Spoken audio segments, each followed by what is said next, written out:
అసెంబ్లీకి BRS party ఎమ్మెల్యేలు ఎమ్మెల్సీలు నిర్ణీత సమయానికి హాజరు కావాలని పార్టీ అధినేత కేసీఆర్ ఆదేశించారు. ప్రజా సమస్యలపై రాజీ లేని పోరాటం చేయాలని పిలుపునిచ్చారు. రాష్ట్ర ప్రభుత్వ అవినీతిపై, ప్రజా వ్యతిరేక కార్యక్రమాలపై చీల్చి చెండాడాలని స్పష్టం చేశారు. బీఆర్ఎస్ పై రాష్ట్ర ప్రభుత్వం చేస్తున్న తప్పుడు నిందలను తిప్పికొట్టాలని ఎమ్మెల్యేలు ఎమ్మెల్సీలకు దిశానిర్దేశం చేశారు. రాష్ట్రంలో నెలకొన్న పలు సమస్యలు, ఎండిన పంటలు, అందని కరెంట్, సాగునీరు, కాలిపోతున్న మోటార్లు తదితర రైతాంగ సమస్యలపై, మంచినీటి కొరతపై అసెంబ్లీ మండలిలో పోరాడాలని కేసీఆర్ సూచించారు.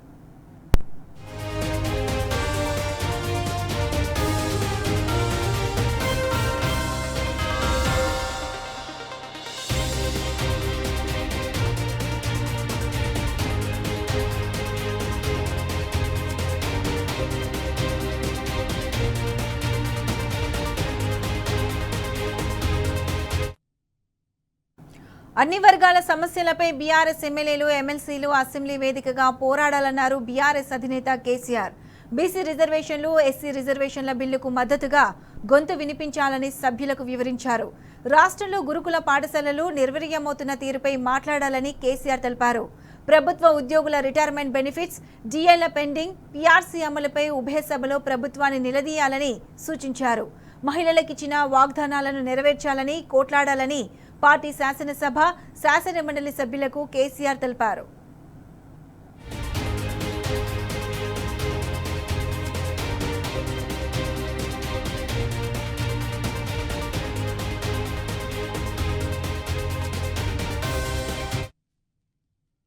ఆరు గ్యారంటీల అమలులో ప్రభుత్వం అనుసరిస్తున్న మోసపూరిత వైఖరిని నిలదీయాలని ఎమ్మెల్యేలు ఎమ్మెల్సీలకు శాసనసభపక్ష సమావేశంలో కేసీఆర్ దిశానిర్దేశం చేశారు. విద్యార్థుల ఓవర్సీస్ స్కాలర్షిప్లు విడుదల చేయకపోవడం గురించి, వైద్య రంగంలో దిగజారుతున్న ప్రమాణాలు తదితర ప్రజా సమస్యలపై ప్రభుత్వాన్ని ఎండగట్టాలని చెప్పారు. దళిత బంధును నిలిపివేయడం పట్ల ప్రశ్నించాలని సూచించారు. గొర్రెల పెంపకం, చేపల పంపిణీ సమగ్ర అమలు కోసం అసెంబ్లీ మండలిలో ప్రభుత్వాన్ని నిలదీయాలని బీఆర్ఎస్ ఎమ్మెల్యేలు ఎమ్మెల్సీలకు వివరించారు.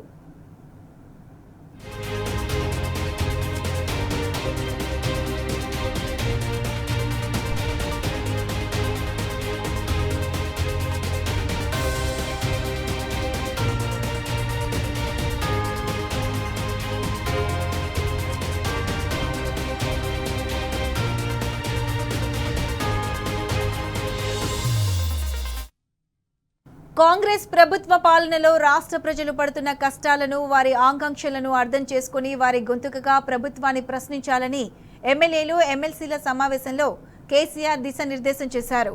బీఆర్ఎస్ అధినేత కేసీఆర్ అధ్యక్షతన దాదాపు 3 గంటల పాటు సాగిన ఎల్పీ సమావేశం పలు అంశాలను చర్చించింది. ప్రజల పక్షాన గట్టిగా పోరాడాలని సమావేశం నిర్ణయించింది.